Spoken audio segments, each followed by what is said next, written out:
Welcome to part 2 of day 15 of our epic 40-day 2025 Pacific Northwest road trip as we hike the Bumpass Hill Trail and circle the park road around Lassen Peak before heading to Weed, California for a night in the shadow of Mount Shasta.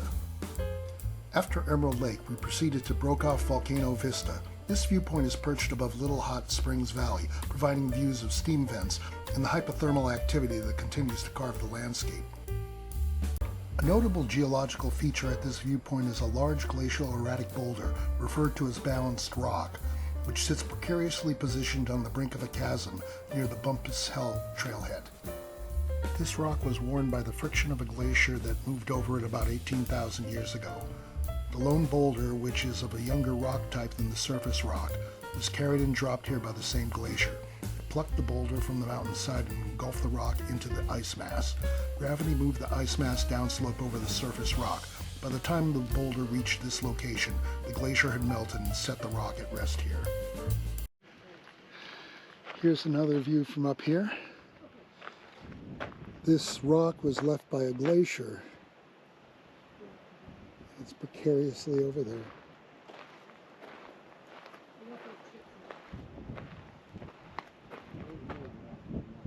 There's Brokaw Mountain again and Diamond Peak.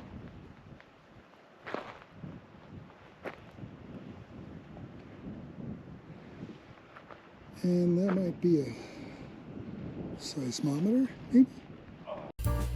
The object in this photo is a GNSS, or Global Navigation Satellite System, antenna and dome. It continuously records the horizontal and vertical positions of the ground, allowing detection of ground deformations, such as swelling or sinking, which can indicate magma moving towards the surface. There is evidence of a magma reservoir 3 miles below Lassen. The GNSS can measure surface deformations within a few millimeters. In the event of an eruption, movement of magma pushes the ground surface above it upward and outward. A rapid change in ground surface position or elevation is an indication that magma is rising and an eruption may be imminent. And this is more of it.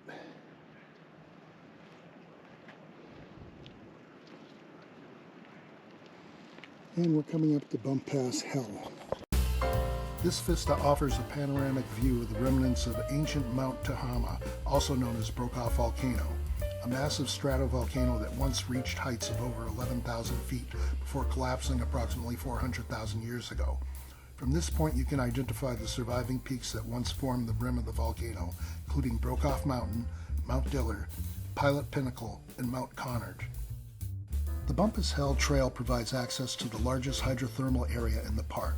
The 3-mile round-trip hike is easy to moderate in difficulty. There's a gradual climb over the first mile, then a 200-foot descent into the basin. The elevation is 8,200 to 8,400 feet, and the surface is packed gravel. A wooden boardwalk allows visitors to walk safely over the precarious thin crust of the geothermal area. The trail offers vistas of Lassen Peak, Lake Helen, and remnant peaks of the ancestral Brokaw Volcano. It was named after pioneer Kendall Van Brook Bumpass, who accidentally stepped through the thin crust into boiling mud in 1865 while showing his mining claim to a reporter. This led to the eventual amputation of his leg. Yeah. We're starting along Bumpass Hill Trail, and I believe it's paved to make sure people stay on the path and don't go into places where the ground is unstable and you could get bad burns. For miles. Yeah. Miles and miles.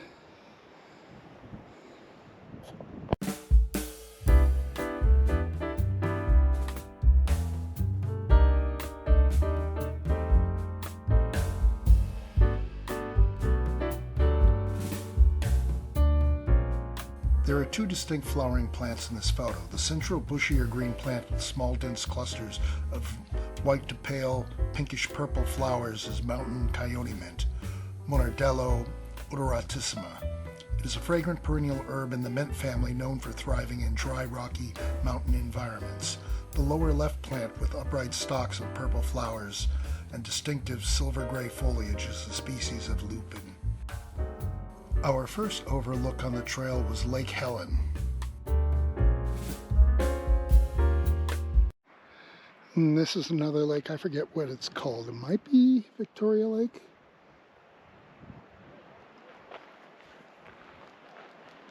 Or no, Lake Helen. Nestled at the base of Lassen Peak, Lake Helen is a stunning high-elevation glacial lake occupying a cirque at around 8,200 feet. I guess we're not on too steep a trail.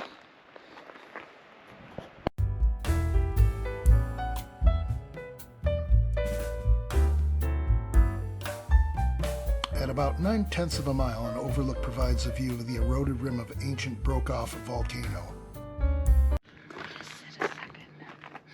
And this is part of where the fire came up on top of here. Nice picture of the snow. Yeah. And there's snow from, I'm assuming that that's Lassen.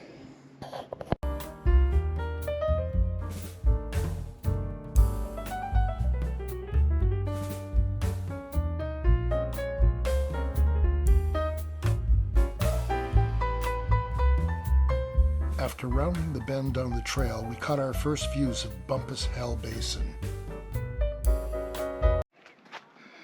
And now we're coming up to Bumpass Hell. It's down at the bottom of this trail.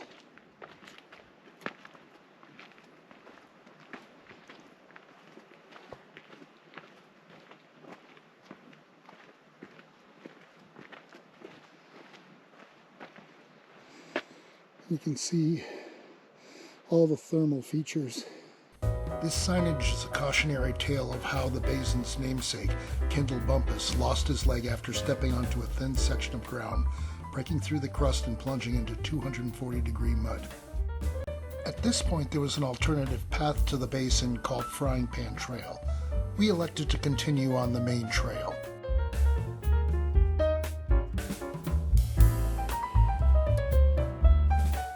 The trail descends 100 feet into the hydrothermal area basin.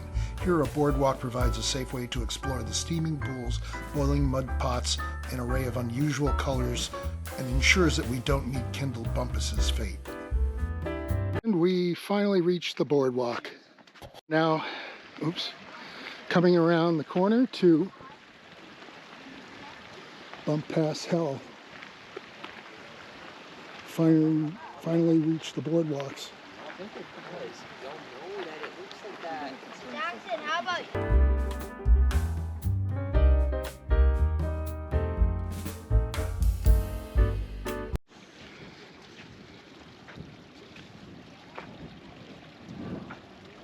This is so cool. I mean, it looks solid, but it's not. Yeah. It's crusty.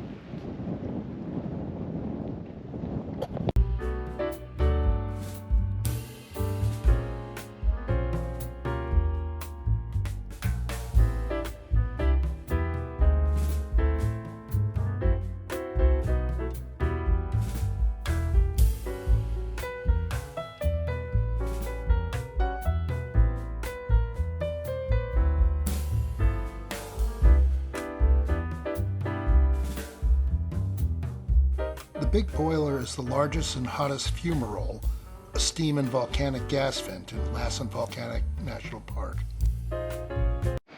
That's the big boiler fumarole.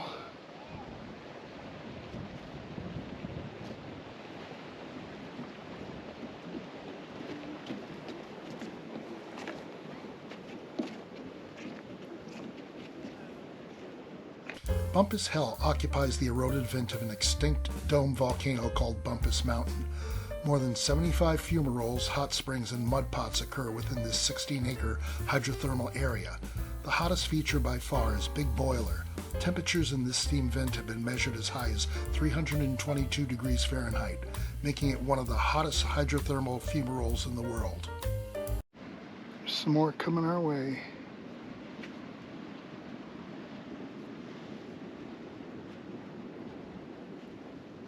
This portion of the boardwalk contained many informational signage.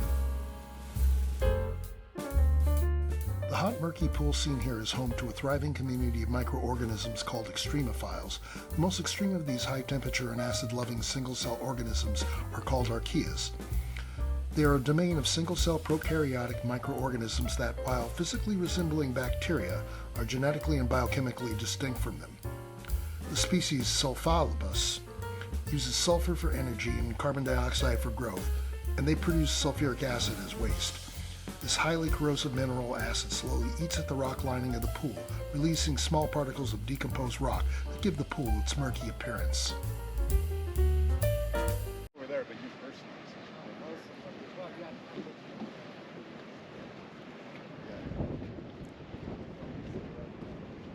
The distinctive smell of hydrogen sulfide gas at Bumpass Hell is a natural product of volcanoes and hot springs. When hydrogen sulfide reaches the surface, it reacts with oxygen and forms sulfur crystals. The bright yellow crystals can be seen throughout the basin. The vigor of Lassen's hydrothermal features vary seasonally. In spring, cool water from snowmelt is abundant, and steam vents, pools, and mud pots have lower temperatures and are more fluid. In late summer and in drought years, the features become drier and hotter because there's less mixing with shallow, cool groundwater. Without water, the mud pots become a steam vent. I continued a short distance on the trail up a small hill to get a viewpoint of the basin from the opposite side from which we had entered.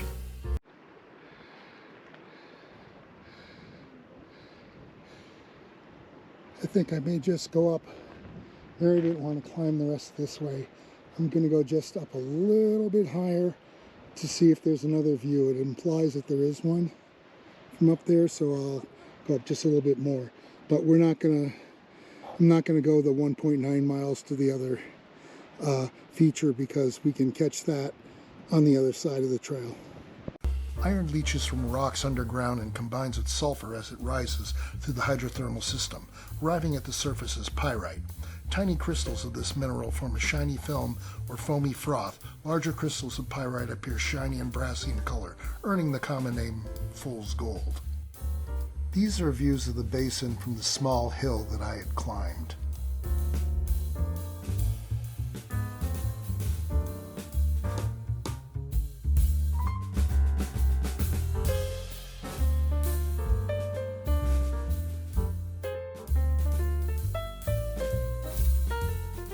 On our return trip, we elected to take the alternative 0.2 mile frying pan trail. It offers a slightly different perspective of the hydrothermal area. It is a more direct, albeit steeper ascent with loose stones, features an additional overlook spot, and in retrospect is a better trail to take to the basin.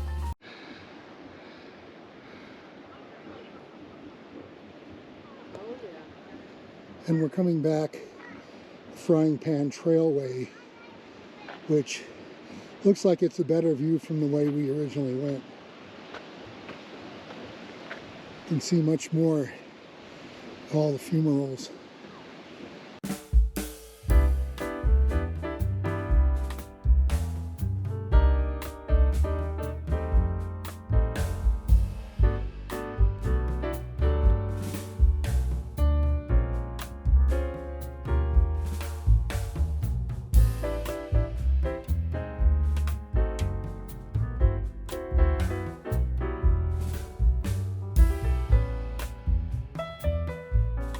This sign explains the geological and microbiological origins of the colors found in the basin.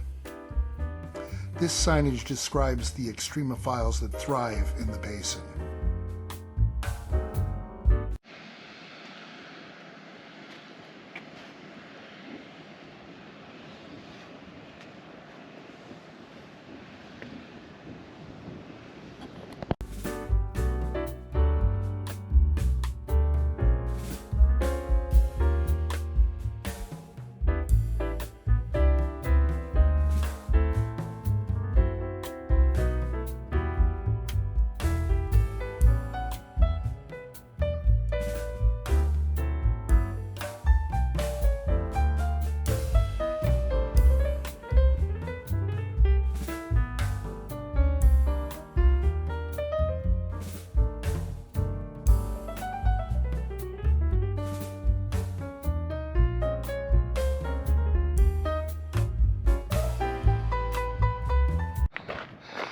Walking on back down the trail.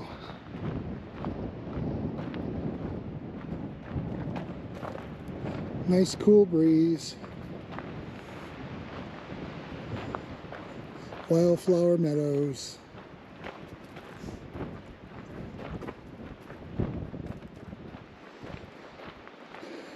You can smell the lupins as the wind blows them towards you. And just that much further, there's the parking lot. Just got to scoot around this edge. About, I don't know, half mile or so.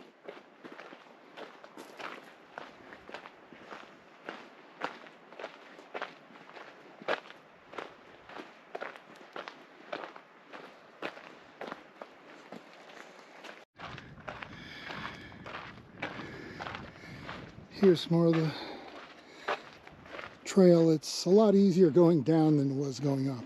Although even going up, it wasn't that bad because the trail's relatively level and there aren't that many boulders and rocks that you can trip over. So here's the information on the height we just took. We started at 8,200 feet.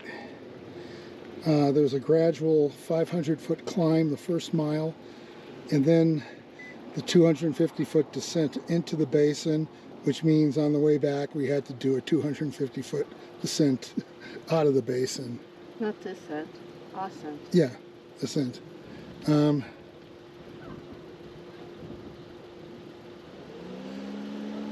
So it was roughly 1 mile to the basin overlook.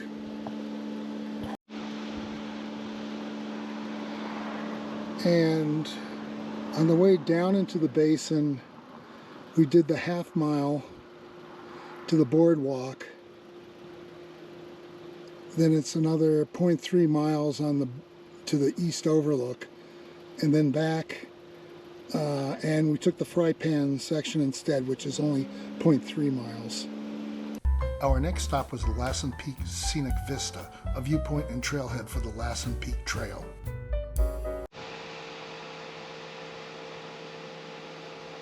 And this is Lassen Peak Trail.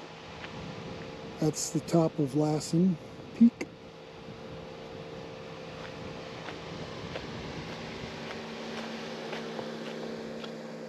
The trail itself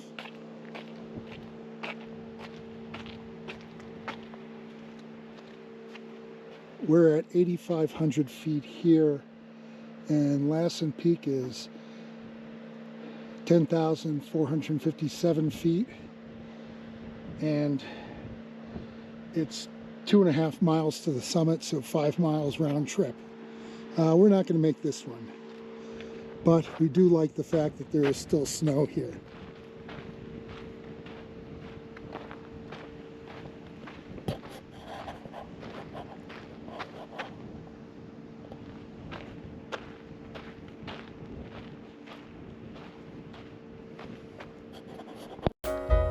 The Lassen Peak Trail is a strenuous 5-mile round-trip hike ascending roughly 2,000 feet to the summit of the world's largest plug dome volcano.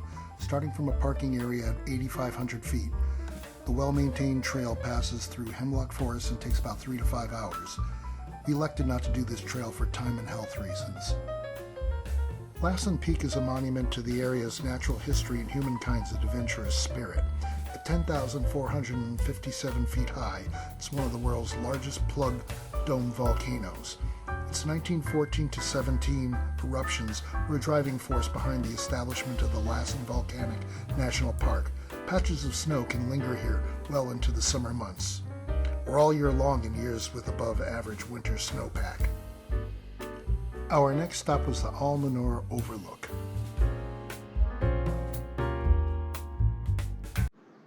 Here's another scenic pull-off, just to show you what it looks like. Amazing park.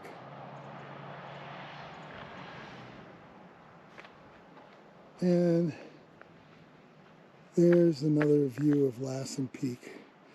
The snow's still on it, and that's it.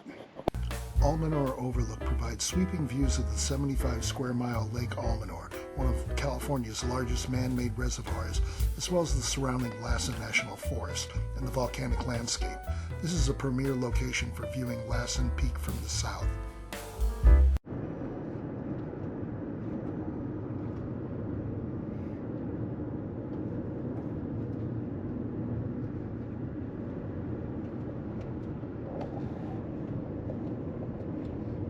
of the switchbacks. We're descending right now, and there you can see Lassen Peak ahead. We next did a short stop at the devastated area.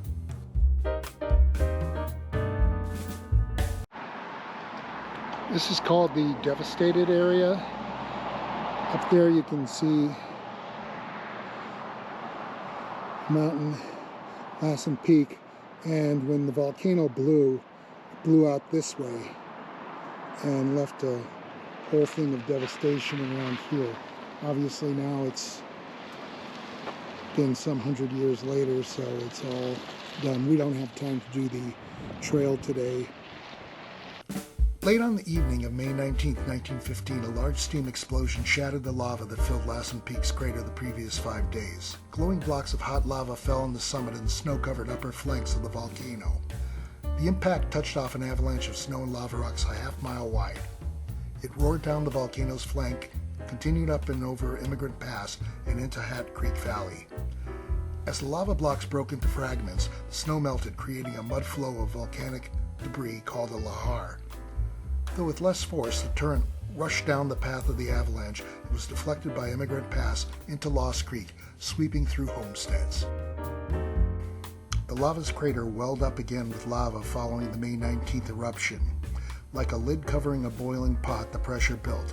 Late on the afternoon of May 22, 1915, Lassen Peak blew again. This time it erupted with even greater force. The blast hurled rock fragments and pumice high into the air. A huge column of volcanic ash and gas rose more than 30,000 feet and could be seen from 150 miles away. The falling pumice created yet another avalanche, a pyroclastic flow of hot ash, pumice, rock fragments, and gas. The avalanche rapidly gathered and melted snow in the path, transforming into a highly liquid lahar, and following the path of the May 19th lahar or mudflow. It rushed down Lost Creek, flushing volumes of water into lower Hat Creek Valley once again. Our next stop was Hot Rock.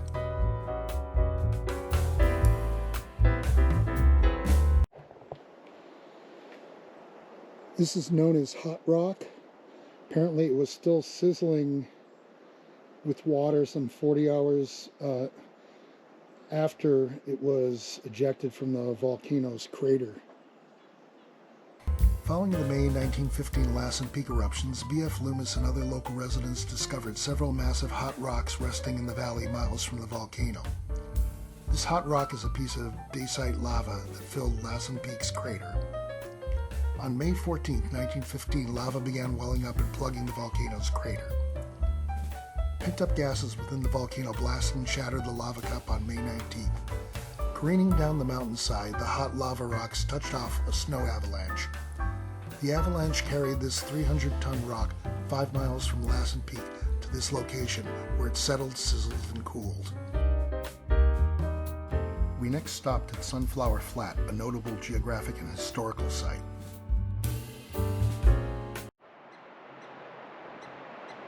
I'm not sure if this is supposed to be Chaos Crags and Chaos Jumbles. It certainly is a lot of jumbles. There was no explanation at the turnoff, though. This historical site is recognized as a key stop along the Nobles Immigrant Trail, which was once a major 19th century wagon route for pioneers. William H. Nobles created the Nobles Trail in 1852 when he joined the gold rush to California.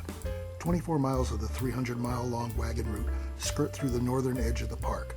The route was generally considered the easiest route into California. Pioneers traveled the route up until 1869, when the completion of the Central Pacific Railroad offered a new and easier method of travel. Most of the original route in the park remains intact, with about 19 miles established as hiking trails. Faint wagon ruts are still visible in some locations. The area features rare rhyodacite lava domes and was the site of an explosive dacite eruptions followed by dome growth.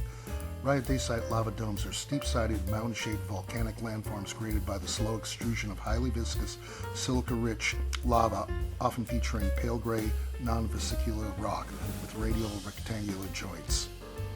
Our final stop in the park was Chaos Crags Viewpoint.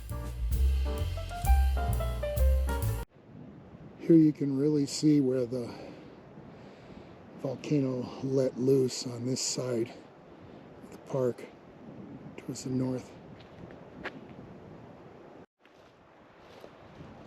So this is the Chaos Crags and Jumbles. See what a amazing thing it did. Wow.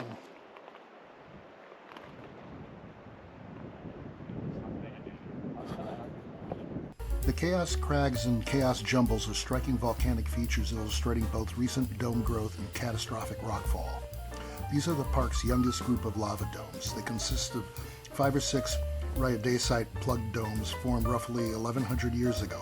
Unlike many other peaks in the region, they have not been smoothed by glaciers, giving the signature jagged, chaotic appearance. Their growth was marked by explosive eruptions of pumice and ash, followed by thick, slow-moving lava that built the steep domes. The Jumbles is an area of roughly 2.5 to 4.5 square miles of devastated landscape at the base of the crags. About 350 years ago, a massive rockfall avalanche occurred when one of the Chaos Crags domes collapsed. The rockfall was so large it trapped a layer of air beneath it, acting as a lubricant. This allowed the debris to travel at speeds exceeding 100 miles per hour, even surging 400 feet up the side of nearby Table Mountain. The avalanche flattened forests and dammed Manzanita Creek, which created Manzanita Lake. Today, frozen waves of rock can still be seen in the landscape where the flows came to rest.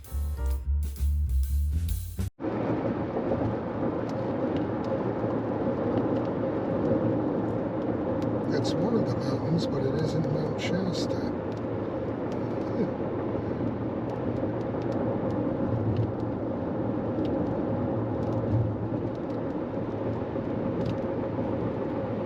We then proceeded to Weed, California, where we spent the night in the shadow of Mount Shasta. We did not see any Lemurians. And here's a view of Mount Shasta from Wendy's. This is my souvenir pin for Lassen Volcanic National Park. I have added it to my faux Rangers hat.